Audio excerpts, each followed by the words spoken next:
Hello friends, स्वागत है आप सभी का आपके अपने YouTube channel study for one day exam में। तो आइए बायोलॉजी की फिफ्थ क्लास जो लेक्चर जो है ये प्रीवियस ईयर क्वेश्चन पेपर यूपीटीपीएससी द्वारा जितने भी एग्ज़ाम कंडक्ट कराए गए हैं उसमें जो है ये पांचवी सीरीज जो है बायोलॉजी की स्टार्ट करते हैं। इसमें पहला क्वेश्चन है आपका, निम्न में से कौन सा बैक्टीरिया जनित रोग नहीं है। तो इसमें पूछ रहा है कि कौन सा रोग बैक्टीरिया जनित नहीं है। तो ऑप्शन है आपका आंत्र ज्वर, प्लेग, डिप्थीरिया, दमा। आपको बता दें तो ये क्वेश्चन जो है पिछली क्लास जो है उसमें कराया गया था। उसमें थोड़ा एक्सप्लेनेशन में ऑप्शन आपका सही था, उसमें एक्सप्लेनेशन में थोड़ा सा मिस्टेक हो गया था। उसकी वजह से इसको दोबारा रिपीट कर दे रहे हैं, आपको एक्सप्लेन भी कर देंगे। तो इसमें बैक्टीरिया जनित रोग नहीं है ये पूछ रहा है। तो जिसमें से ये तीनों जो हैं आपके आंत्र ज्वर, प्लेग और डिप्थीरिया तीनों बैक्टीरियस होते हैं। पिछली क्लास में जो है मैं बताया हूँ कि किस किस मतलब कौन कौन से जीवाणु होते हैं, कौन कौन से बैक्टीरियास होते हैं, उनके नाम सहित बताया हूँ। तो उसमें आप देख सकते हैं, ये ध्यान दीजिएगा। उसमें पिछली क्लास में ये बता दिया गया है कि बैक्टीरिया से ये जीवाणु से होता है, जो कि ये जीवाणु से नहीं होता है। ये इन्वायरमेंटल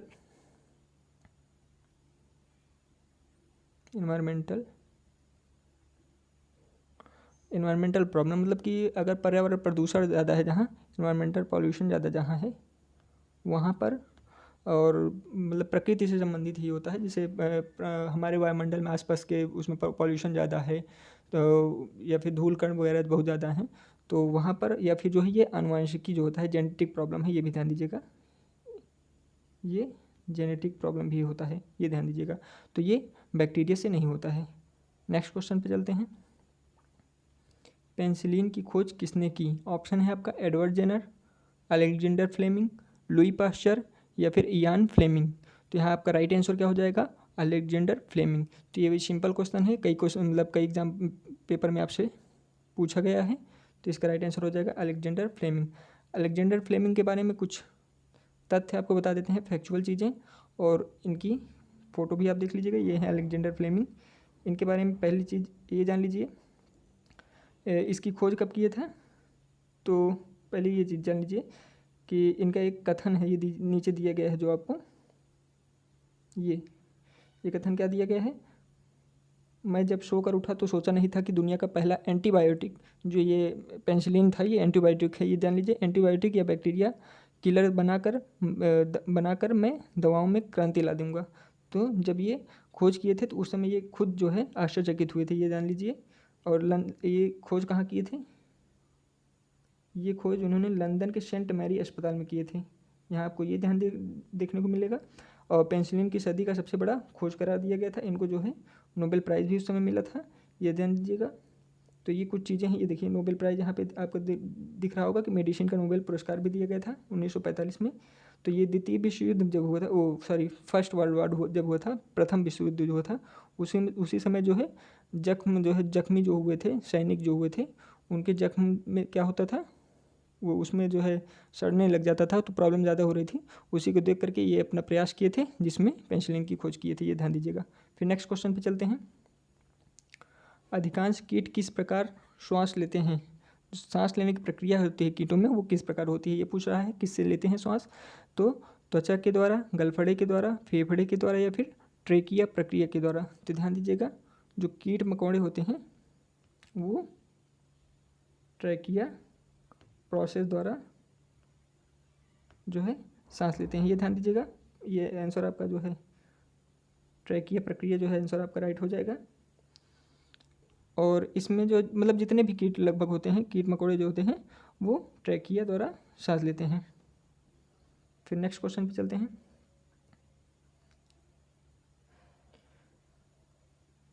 निम्नलिखित किसके द्वारा प्रकाश प्रतिक्रिया से अंधकार प्रतिक्रिया में स्थानांतरित होती है। तो इसमें पूछा है किसके द्वारा जो प्रकाश प्रतिक्रिया से अंधकार प्रतिक्रिया, यहाँ ये ध्यान दीजिएगा, इसमें थोड़ा सा मिस्टेक हो गया है। यहाँ प्रकाश किसके द्वारा, ऊर्जा होगा, क्योंकि कौन सा चीज़ प्रकाश प्रक्रिया से अंधकार प्रतिक्रिया में स्थानांतरित हो रहा है, तो वो क्या है, एनर्जी, ऊर्जा, ये ध्यान दीजिएगा। तो ऊर्जा जो होता है वो प्रकाश प्रतिक्रिया से मतलब किस प्रोसेस में इन चारों में से होता है। ऑप्शन है आपका एडीपी, एटीपी या फिर आरयूडीपी या फिर ये सभी। तो इसमें ध्यान दीजिएगा, राइट आंसर क्या हो जाएगा आपका ATP. ATP is right answer B. ये क्या होता है, प्रकाश प्रतिक्रिया से अंधकार प्रतिक्रिया में स्थानांतरित होता है। पहली चीज़ ये जान लीजिए कि आप जो प्रकाश संश्लेषण होता है वह फोटोसिंथेसिस जिसको बोलते हैं, प्रकाश संश्लेषण, ये जो होता है ये दो पार्ट में डिवाइड होता है। एक होता है, एक आपका हो जाएगा जो है प्रकाश की आवश्यकता जिसमें होती है उसको बोलते हैं प्रकाश प्रतिक्रिया, जो कि आपको ऊपर दिया गया है, प्रकाश की आवश्यकता। एक होता है प्रकाश की आवश्यकता नहीं, तो इसमें प्रकाश की आवश्यकता होती है, इसमें नहीं होती है। तो दोनों प्रोसेस में क्या होता है, ये आधी प्रक्रिया इसमें होती है प्रकाश जिसमें आवश्यकता होती है, आधी प्रक्रिया में प्रकाश की आवश्यकता नहीं होती है, तो उसको अंधकार प्रतिक्रिया बोलते हैं जिसमें प्रकाश की आवश्यकता नहीं होती है। दोनों ही प्रोसेस में एटीपी जो है एटीपी का निर्माण होता है। तो एटीपी जो होता है वह इसमें और इसमें से पहले प्रोसेस ये होता है, इससे फिर इसमें ट्रांसफ़र होता है, इसीलिए पूछा गया है। तो आपका राइट आंसर यही हो जाएगा। फिर नेक्स्ट क्वेश्चन पे चलते हैं। शहद का प्रमुख घटक है, शहद का जो घटक है पूछ रहा है इसमें कौन सा है प्रमुख घटक। तो आपका ऑप्शन है आपका ग्लूकोज, सुक्रोज, माल्टोज या फ्रक्टोज। यहाँ राइट आंसर आपका क्या हो जाएगा, fructose.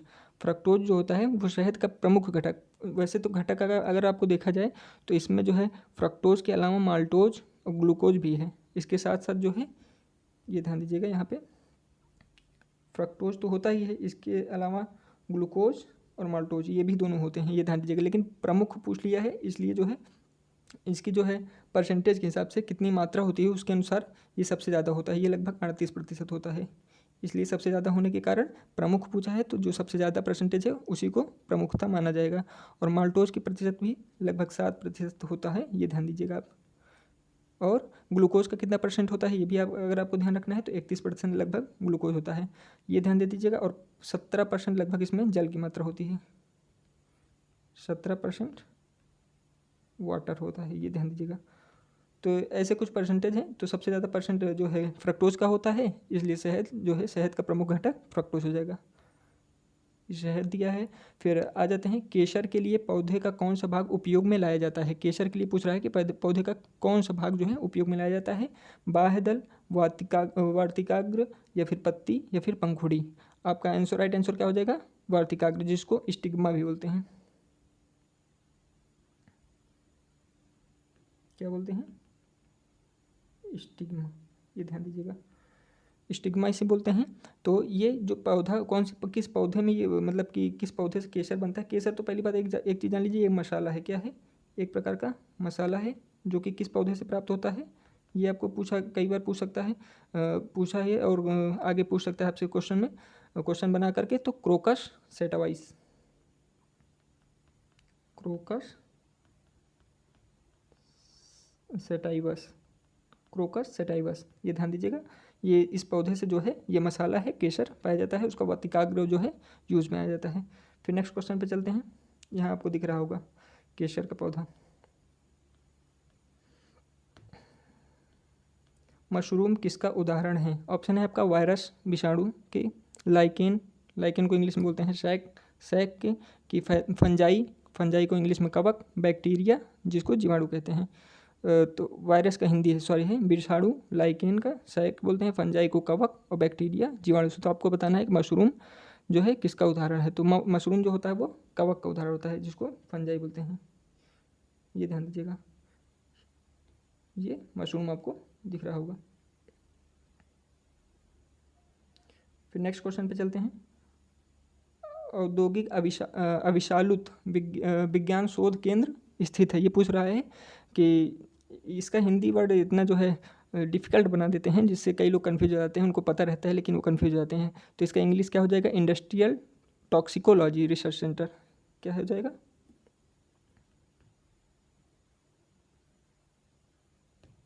Industrial toxicology research centre, ये ध्यान दीजिएगा। तो ITRC इसको शॉर्ट नेम बोलते हैं। इसकी स्थापना जो है 1965 में हुई थी। कहाँ पे हुई थी, तो ये लखनऊ में हुई थी। लखनऊ में 1965 में ITRC की स्थापना हुई थी, ये ध्यान दीजिएगा। इसका जो है मोटो भी आप ध्यान रख लीजिए। तो इसका मोटो क्या है, मतलब जो लोगो बोल सकते हैं आप, आदर्श वाक्य जिसको बोलते हैं, वो क्या है, पर्यावरण पर्यावरण और स्वास्थ्य की सुरक्षा एवं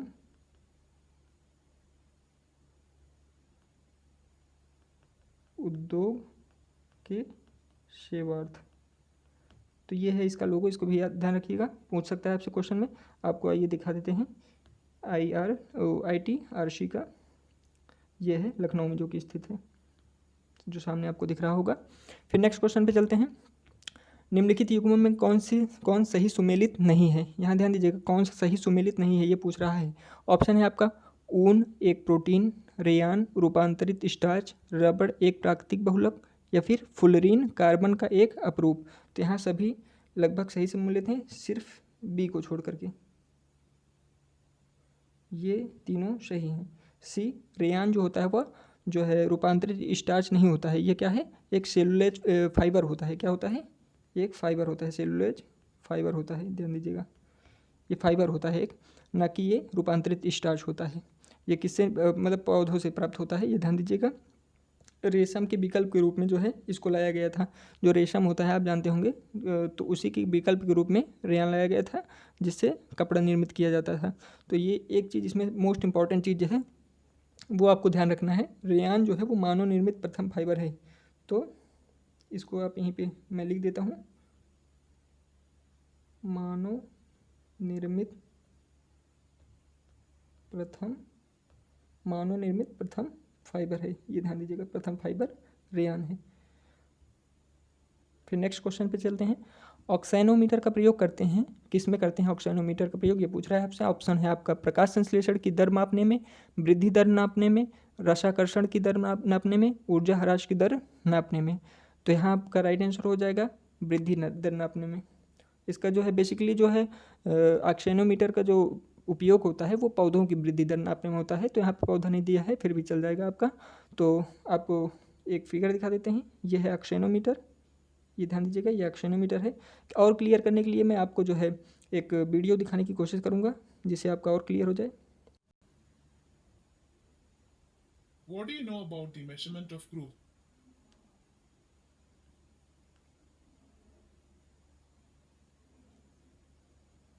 तो यहाँ आपको जैसे दिख रहा होगा, ये आपका जो है ये पुली है, ये जो हाँ जिस पर जो है टिका हुआ है क्या, पॉइंटर, ये जो पॉइंटर बना हुआ है, ये जिससे इंडिकेट कर रहा है, ये स्केल हो जाएगा आपका, ये आपका स्केल हो जाएगा।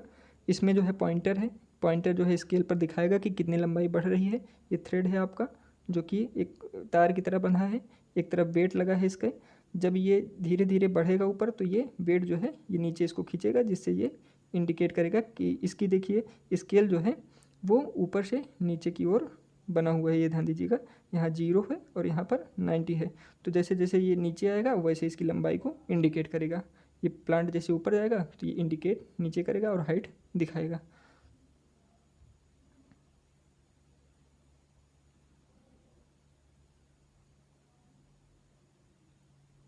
देखिएगा यहाँ पे, ये देखिए जैसे ये पॉइंटर जो है वो नीचे आ रहा है, 40 से 50, 50 से 60 की ओर जैसे जाएगा तो उसकी हाइट दिखाता रहेगा।